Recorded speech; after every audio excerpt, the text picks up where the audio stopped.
Let's talk a bit about that, because weather is making headlines across North America.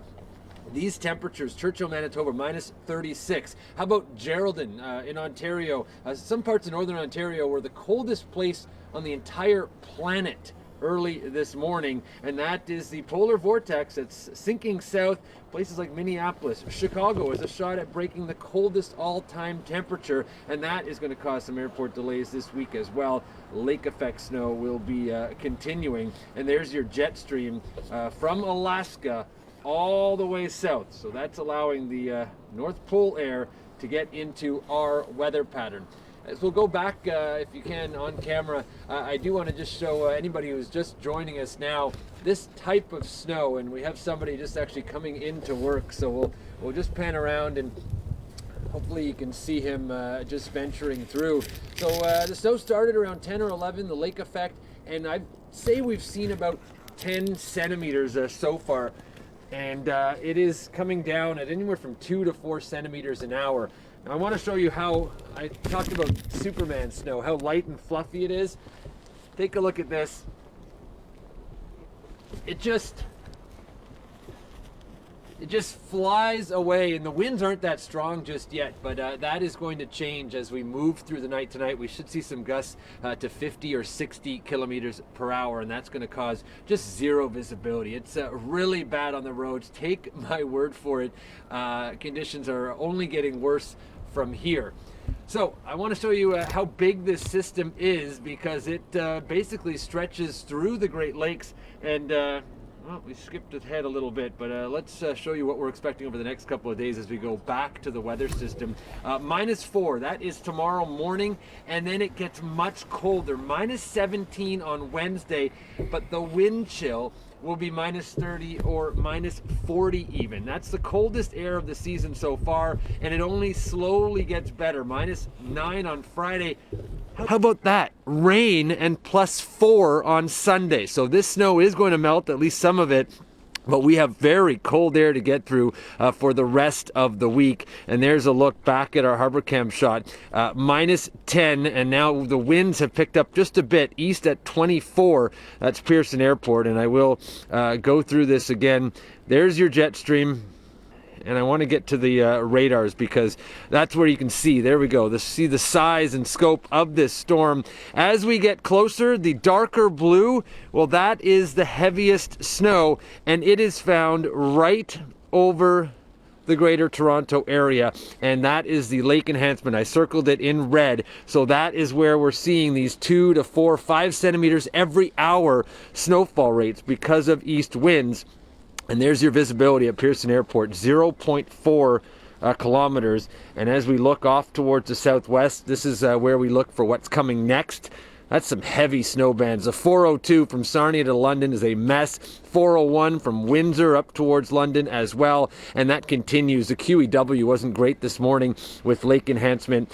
It won't be good through the rest of the evening. So a snowfall warning, that is in effect overnight tonight.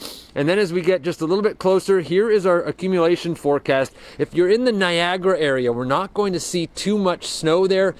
As you get towards Hamilton, anywhere from 10 to 15 centimeters. But I think now, just from what we're seeing as we look around, and the fact that there's already 10 to almost 12 centimeters on the ground and the storm's just getting going, I do think we are going to see a swath of 20 to 25 centimeters for the Toronto area. That extends through Scarborough into Ajax and maybe Pickering as well. Oshawa should do pretty well. And then over towards Markham, Richmond Hill, 15 to 20.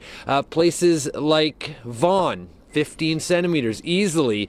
This is a fluffy, light snow, but it is going to get quite a bit heavier. By the way, Global News is going to have continuing coverage. We'll be on the air on TV at 5:30 and at 6 o'clock as well. Team reports from, well, places like Pearson Airport, from Union Station. A lot of commuters are going to be taking their time, not by their choice, but they're going to have to take their time getting home today. So that's something that we're covering. And this snow, as it, wow, it really picks up with these winds. And we're, by the way, on the sheltered side. This is the sheltered side of our Global News building. I have not seen snow around here like this in in quite some time. So for me, it's exciting being a meteorologist. If you're on the roads, though, not so. I know we talked to the city of Toronto, and they're basically out in full force. They have all of their snow plows out on the streets. They've had the salters out since early this morning. Right now, we're going to take a live shot. This is in Toronto, 400 and Langstaff, and you can see that there's just a lot of snow.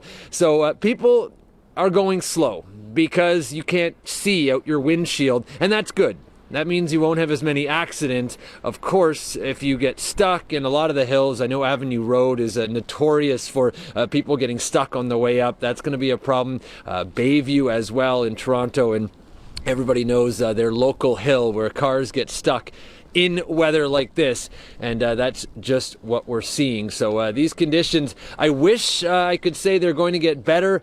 I think this is the heaviest of the snow right now for the next hour or two, and then it may lighten up around 5 o'clock for an hour or two before picking up in intensity. And 25 centimeters, I'm trying to remember the last storm that has left 20 to 25 centimeters on Toronto, and it definitely wasn't this past winter. Last winter, I don't even think we saw that big daily total. So this is quite the storm, and then the big story is the cold that comes after, and the scope.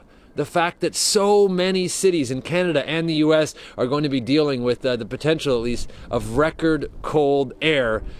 And I don't know if you saw also, there's a tornado in Havana, Cuba this morning. So some wacky weather all over the place. Thank you for tuning in to our live online stream. And make sure at 5:30 and 6 you're watching Global News in Toronto for the latest on this winter storm. I'm meteorologist Anthony Farnell.